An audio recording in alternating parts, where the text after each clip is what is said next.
علاوہ تو ہمارے پاس کوئی راستہ ہی نہیں، کوئی اور شارٹ کٹ نہیں.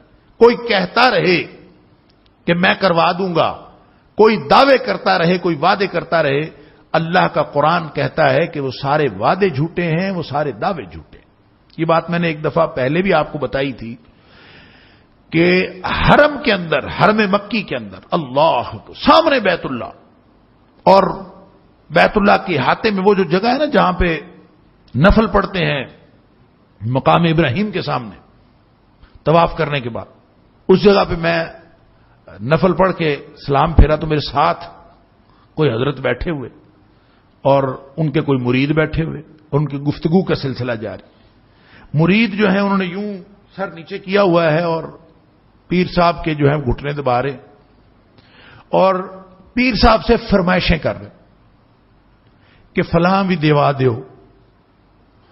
وہ آگے سے پیر صاحب کہہ رہے ہیں ٹھیک گئی، یعنی ہو گیا. وہ کہتے ہیں پیر سائیں میرے بھائی واسطے بھی دیوا دیو. اس نے کہا ٹھیک گئی، فلانچ ہے ٹھیک گئی. وہ مانگتا جا رہا تھا، وہ دیتا جا رہا تھا. بیت اللہ کے سامنے بیٹھے تھے، انا للہ و انا الیہ راجعون. اور وہ اللہ غیرتوں اور اناؤں والا اللہ، وہ کرنے پہ آئے تو زمین میں غرق کر دے، لیکن اس کا قانون ہے کہ وہ مہلت دیتا ہے اور کسی کو کچھ نہیں کہتا. تو اصل غلامی اللہ کی ہے، اور جو کوئی شخص اللہ کا غلام نہیں بنتا وہ پھر در در کی غلامیاں کرتا ہے، پھر وہ در در پہ روزی رساں سمجھتا ہے، در در پہ اپنے مالک سمجھتا ہے، اور پھر ساری زندگی وہ ٹھوکریں کھاتا پھرتا ہے. اور وہی بات کہ وہ ایک سجدہ جسے تو گراں سمجھتا ہے 1000 سجدے سے دیتا ہے آدمی کو نجات. یہ ہے وہ واحد طریقہ جس پر چل کے انسان کامیابی کی منزل حاصل کر سکتا ہے. آگے ایک تو دلیل یہاں پہ آ گئی، ایک تو وہ رب ہے، روزی رساں وہ ہے، اور روزی کے بارے میں اس نے صاف کہہ دیا واللہ خیر الرازقین کہ اصل رازق تو وہی ہے. اور جہاں پہ یہ فرمایا ہے نا سورہ زاریات میں کہ وما خلقت الجن والانس الا لیعبدون، وہاں پہ یہ بھی فرمایا ہے کہ لا نسألک کا رزق، ہم تجھ سے رزق کم مانگتے ہیں، ہم تو رزق تجھے دیتے ہیں، عطا کرتے ہیں.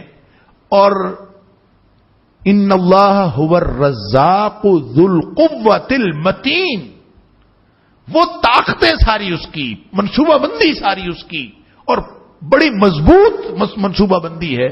اور وہی رزاق ہے، وہی عطا فرمانے والا ہے. اس کے رب ہونے میں تو کوئی شک نہیں، شک ہے تو تمہارے عبد ہونے میں شک ہے. اور اپنی عبدیت کنفرم کرو. اللہ کی طرف سے تو ملکیت، اللہ کی طرف سے ربوبیت اور اللہ کی طرف سے مالک ہونا اور خالق ہونا وہ تو ثابت شدہ ہے، اور اللہ تعالیٰ کی طرف سے کوئی اس کے اندر کمی نہیں ہے. کمی ہے تو تمہاری عبدیت کی کمی. آگے اور دلائل ہیں. کون رب، کس رب کی بندگی. اب دیکھیں مسئلہ یہ ہے کہ رب کہہ کہ اگر اللہ تعالیٰ خاموش ہو جاتا کہ بس ٹھیک ہے رب کی بندگی کرو، تو رب تو ہم نے کئی بنائے ہوئے ہیں. ارباب متفرق، کہ مختلف رب یا وہ ایک رب، کس کی بندگی کرنی؟ میرے والا رب یا تمہارے والا رب؟ کس نے جو جس کو رب بنایا، ہر ایک کا اپنا کوئی نہ کوئی بڑا ہے، ہر ایک کا کوئی نہ کوئی کانسیپٹ ہے، اور اس کے لیے وہ ریاضتیں کرتا ہے، مجاہدے کرتا ہے. ہندوؤں نے اور رب بنایا ہوا ہے، سکھوں کے اپنے مسائل ہیں، ہر ایک نے اپنا رب بنایا ہوا ہے. رب کے ہی مسائل اور ہیں، اور مختلف معاشروں میں رب کوئی کسی کو سمجھتا ہے، کوئی کسی کو سمجھتا ہے. تو یہ کہہ کے بات چھوڑ دی جاتی تو بات پھر کنفیوژن میں رہتی. تو اللہ تعالیٰ دلائل دے رہا ہے کون سا والا رب. سب سے پہلی خصوصیت کہ وہ رب جو خالق ہے. تم ثابت کرو کہ کوئی اور خالق ہے تو پھر اس کی بندگی کر لو، جب کوئی اور خالق نہیں ہے تو پھر اسی کی کرو. آگے ایک بات اور ارشاد فرمائی الذی جعل لکم الارض فراشا، وہ رب جس نے زمین کو تمہارے لیے بنایا ہے بچھونا. 4 باتیں یہاں پہ ارشاد فرمائی ہیں. اور دوسری بات فرمائی والسماء بنان، جس نے آسمان کو تمہارے لیے چھت بنایا ہے.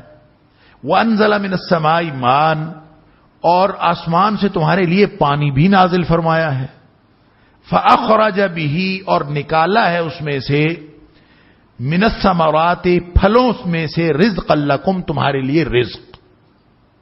فلا تجعلوا للہ اندادا وانتم تعلمون، پس نہ بناؤ اللہ کا کوئی شریک وانتم تعلمون، اور تمہیں سب پتہ. یہ جو باتیں 4 ارشاد فرمائی ہیں زمین کو بچھونا بنایا، آسمان کو چھت بنایا، آسمان سے پانی اتارا اور ہر قسم کا رزق تمہیں عطا فرمایا۔ یہ چار باتیں ایسی ہیں کہ تاریخ انسانی میں جس کسی نے ربکم الاعلی ہونے کا دعویٰ بھی کیا ہے نا، یا لوگوں نے جتنے بھی مخلوقات میں سے رب بنائے ہیں، کسی نے بھی پوری تاریخ میں آج تک یہ دعویٰ نہیں کیا کہ یہ چیزیں میں نے بنائی ہیں۔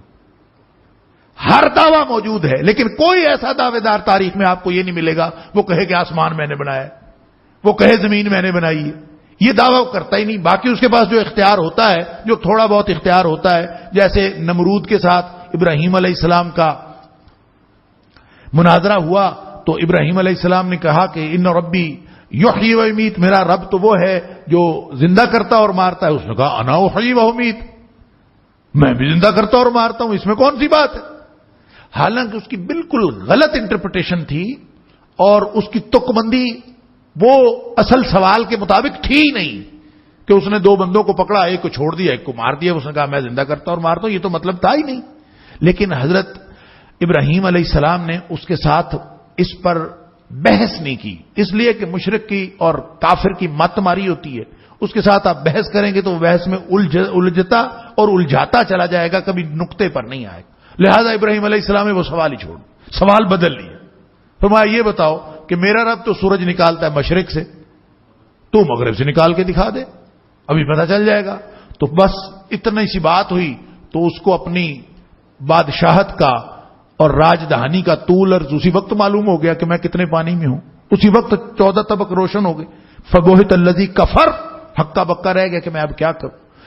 لیکن یہ وہ چار سوال ایسے ہیں کہ جس میں کوئی تک بندی بھی تاریخ کے اندر منقول نہیں ہے، کہ کبھی کسی نے تک بندی کرتے ہوئے بھی نہیں کہا کہ یہ آسمان میں نے بنایا ہے، یا یہ زمین میں نے بچھائی ہے، یا جو پانی برساتا ہوں میں یہ، بلکہ قرآن نے 4 سے زیادہ مقامات پر مشرکین مکہ کا عقیدہ بیان کیا ہے کہ ان سے پوچھو سورج چاند کس نے پیدا کیے، زمین و آسمان کس نے پیدا کیے، یہ سارا کچھ کس کے کنٹرول میں ہے، رزق کون دیتا ہے؟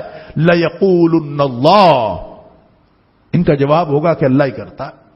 یعنی یہ وہ دلائل اللہ تعالیٰ نے یہاں پہ دیے ہیں جو کسی اور کے ساتھ منسلک ہو ہی نہیں سکتے، تو کسی اور کی غلامی کیسے ہو سکتی؟ غلامی تو صرف اللہ کی ہے، اور جو شخص اللہ کی غلامی نہیں کرتا، میں پہلے عرض کر چکا ہوں کہ وہ پھر غیر اللہ کی غلامی کرتا ہے، چاہے وہ اپنے نفس کی غلامی کر رہا ہو، ہے وہ غلام، آزاد نہیں ہے۔ وہ آزاد صرف وہ ہے جو اللہ کا غلام، باقی ہر شخص غلام ہے۔ اور جو شخص کہتا ہے نا میں تو آزاد ہوں، اور یہ جو آزادی کا تصور بالکل جدید دنیا نے ہمیں دیا ہے، اور وہ یہ ہے کہ آپ جیسے چاہتے ہو ویسے زندگی گزارو، اور اپنے سارے جو گویا اپنی زندگی اپنی خواہش کے مطابق ایفرٹ کرنا آپ کا بنیادی حق ہے۔ اور یہ جو بیسک ہیومن رائٹ کی جو اصطلاح آئی ہے، اس نے آ کے جو انسان کو خواہش کا بندہ بنایا ہے اور خواہش کا غلام بنایا ہے، وہ کہتا ہے میں آزاد ہوں، میں تو اپنی مرضی کرتا ہوں، اپنی مرضی سے بیٹھتا ہوں، اپنی مرضی سے چلتا ہوں، اپنی مرضی کرتا ہوں۔ اللہ تعالیٰ نے اسی کے بارے میں فرمایا ارأیت من اتخذ الہہ ہوا، کیا تو نے وہ شخص نہیں دیکھا جس نے اپنے خواہش نفس کو اپنا معبود بنایا ہوا ہے، اور یہ اصل میں اپنی خواہش نفس کا غلام ہے۔ لہذا یوں سمجھ لیجئے کہ حریت اور آزادی پوری دنیا میں صرف اس بات میں یہ راز مضمر ہے کہ کوئی شخص اللہ کا غلام ہے کہ نہیں۔ اللہ کی غلامی ہوگی تو پھر انسان آزاد ہوگا، اور یہی مقصد تھا نبیوں کے آنے کا، جو کسی صحابی نے بیان کیا کہ اخراج العباد من عبادت العباد الى عبادت اللہ وحدہ، نبی اس لیے آتے ہیں کہ بندوں کو بندوں کی بندگی سے نکالیں۔ یہ غلاموں کے غلام بنے ہوئے ہیں، اور غلاموں کو غلاموں کی غلامی سے نکال کے ایک اللہ کی غلامی میں دینا، الی عبادت اللہ وحدہ، یہ ہے اصل میں مقصد۔ یہاں پہ ایک بات یہ بھی سمجھ لیجئے کہ عبادت کا یہ تصور، یا یوں کہہ لیجئے عبدیت کا یہ تصور، اللہ کے عبد ہونے کا یہ تصور، یہ 24 گھنٹے اور ہفتے کے 7 دن، مہینے کے 30 دن، 12 مہینے اور پوری زندگی، اس میں کوئی ریلیکسیشن نہیں ہے۔ ایک لمحہ زندگی بھی ایسی نہیں کہ انسان اس میں سے نکل کے باہر آ جائے اور عبد نہ ہو اللہ کا۔